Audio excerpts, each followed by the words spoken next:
Einar meets Hadiong. Einar pushed through the dense foliage, the humid air clinging to his skin like a second layer. The distant sounds of clashing metal and guttural roars quickened his pace. When he finally broke through the trees into a clearing, the sight before him froze him in his tracks. A massive creature, a manta hungal, with the body of a bull and fiery red eyes, charged at a lone figure. The man danced with precision and fury, his staff glowing as it struck the beast's flanks, emitting bursts of golden light. The staff, carved with intricate symbols, seemed to hum with the energy of the land itself. With a final, decisive blow, the man felled the creature, its massive form collapsing with a thunderous crash. The clearing fell silent except for the sound of the man's ragged breathing. Einar stepped forward, his boots crunching softly against the underbrush. The man whirled to face him, his eyes narrowing. "Who are you?" he demanded, his voice a low growl. His grip on the staff tightened as if readying for another fight. Einar held up his hands, his calm demeanor betraying the tension in his muscles. "I mean no harm. I am Einar, a warrior from a distant land. I've come seeking you, Hadiong, the legendary beast slayer." Hadiong's laugh was harsh, almost mocking. "Legendary, am I? That's what they say, isn't it? And what do you want with me, Viking? Surely you have your own beast to slay." Einar's voice was steady, his words deliberate.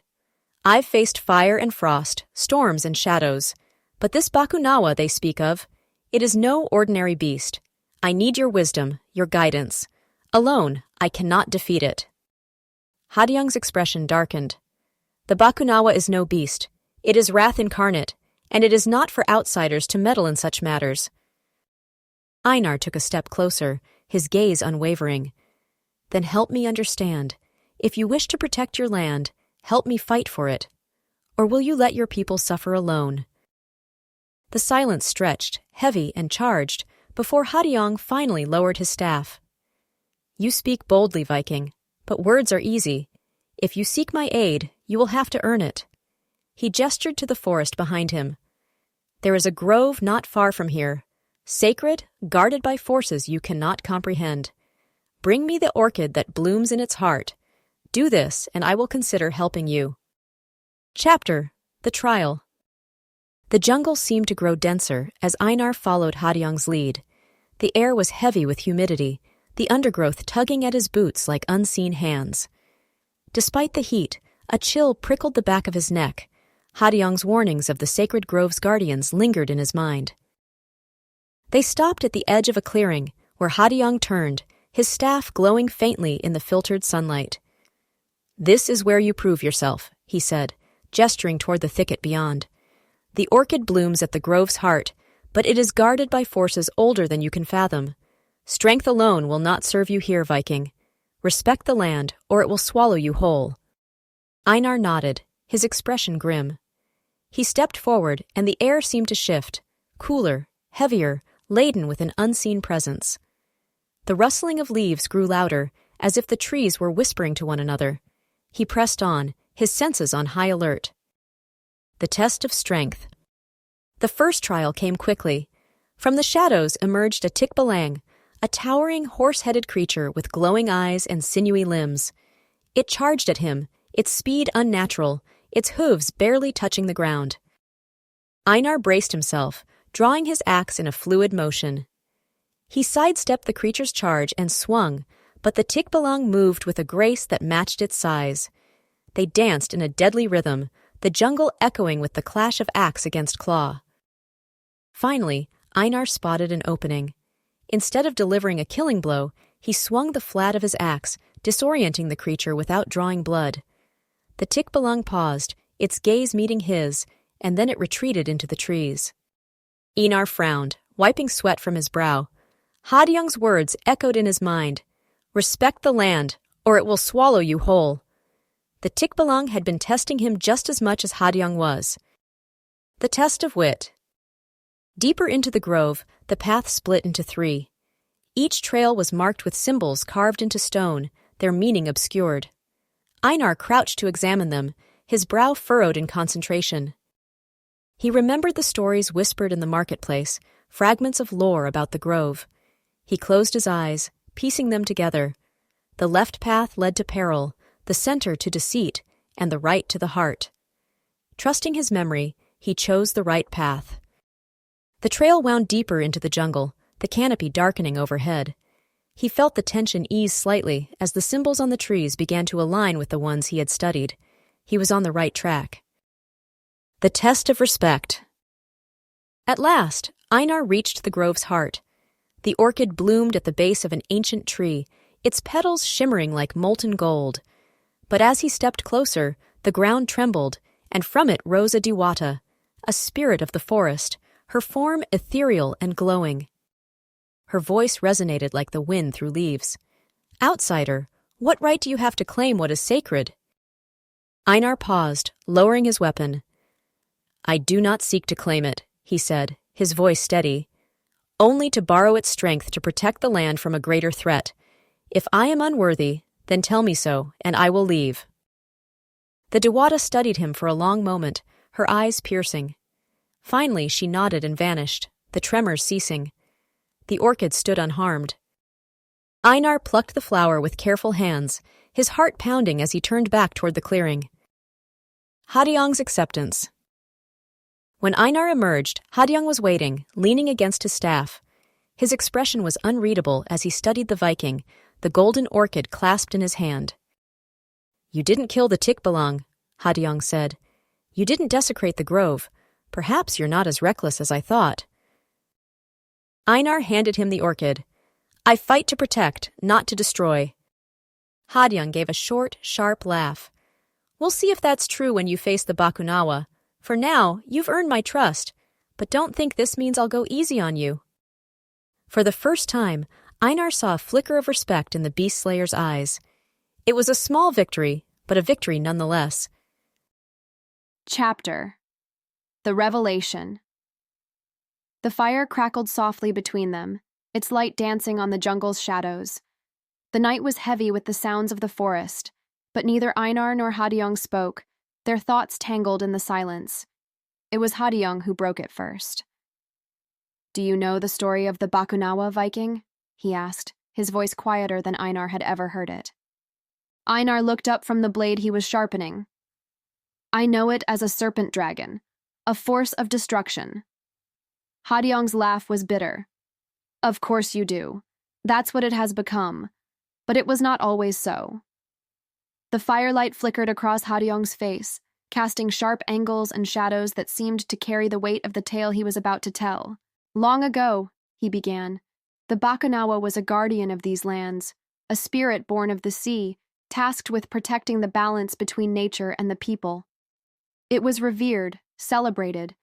They sang songs to it, left offerings at the shore. For centuries, there was peace." Hadiong's gaze drifted to the fire, as though he could see the past in its embers. "But humans are greedy. They took more than they needed, wood from the forests, fish from the seas.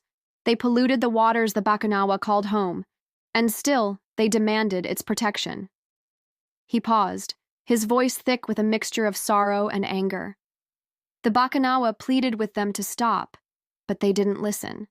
So the Guardian became a destroyer, its rage consuming everything it once swore to protect. Einar set down his blade, the weight of the story settling heavily on his shoulders. "It was betrayed," he said softly. Hadiong's eyes met his, sharp and unyielding. "Betrayed by the very people it was meant to serve. And now, they call it a monster." Conflict and reflection. The silence stretched between them once more, but this time it was laden with tension. Einar leaned forward, his expression dark. "So what do you suggest, Hadiong? That we let it continue its rampage?" Hadiong shook his head. "I'm saying there may be another way. The Bakunawa is a creature of rage, yes, but it is also a creature of pain. If we can address that pain, perhaps we can pacify it." Einar frowned, the warrior in him wrestling with the concept. "And if we can't? If it won't listen?" "Then we will fight," Hadiong said firmly, "but only when we know we've tried everything else. You may wield frost and steel, Viking, but sometimes words and understanding are the sharper weapons." Einar sat back, staring into the fire as Hadiong's words churned in his mind. Back home, he had always fought to conquer, to survive. But this land, this mission, it was asking something else of him. He wasn't sure he could be the man it required. "I will follow your lead, Hadiong," he said finally. "But if it comes to battle, you must trust that I will do what's necessary." Hadiong nodded, though his eyes remained wary. "And I will trust that you fight not for glory, but for what is right." Closing reflection. The revelation hung between them, reshaping their mission and their understanding of the Bakunawa. It was no longer just a beast to be defeated. It was a symbol of a fragile balance, one that both Hadiong and Einar would have to reconcile with if they hoped to succeed. Chapter. Closing reflection. The journey back through the jungle was quiet, the tension from the confrontation lingering between them. The night seemed brighter now, as though the land itself had exhaled in relief. Einar followed Hadiong through the dense foliage, his axe slung over his shoulder and his thoughts as heavy as the humid air. Hadiong paused at the edge of the forest, turning to face Einar. For the first time, the beast slayer looked at him not as an outsider, but as an equal. "You fought well, Viking," he said, his voice steady. "But more importantly, you listened." Einar nodded, though he couldn't bring himself to meet Hadiong's eyes. "It's not how I was taught.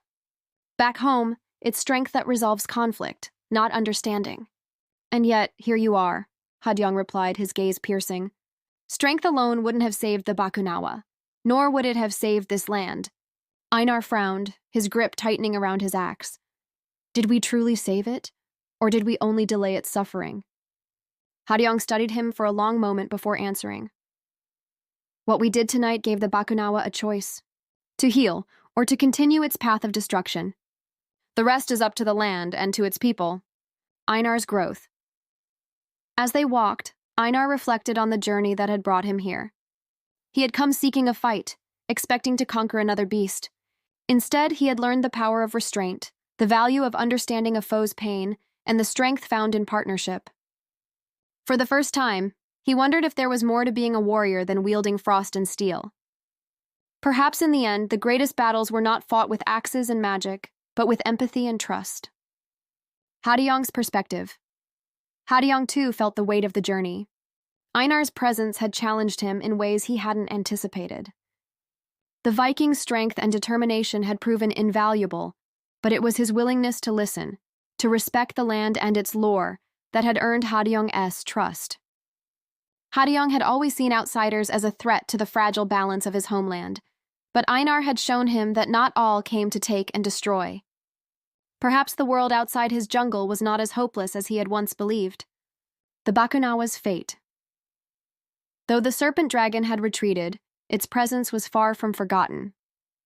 The villagers whispered of the night's events, their awe and fear mingling as they tried to make sense of it.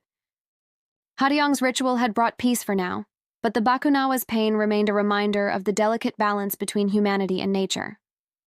Hadiong knew that the fight was not truly over. Protecting the land would require more than slaying beasts or chanting ancient words. It would require change. He could only hope that the lesson of the Bakunawa's rage would be enough to inspire it. Closing scene. As dawn broke, Einar stood at the edge of the village, his gaze fixed on the horizon. Behind him, Hadiong approached, his staff in hand. "Will you stay?" he asked. Einar shook his head. "I've stayed long enough. There's more of the world I need to see, more I need to learn." Hadiong nodded, a faint smile crossing his face.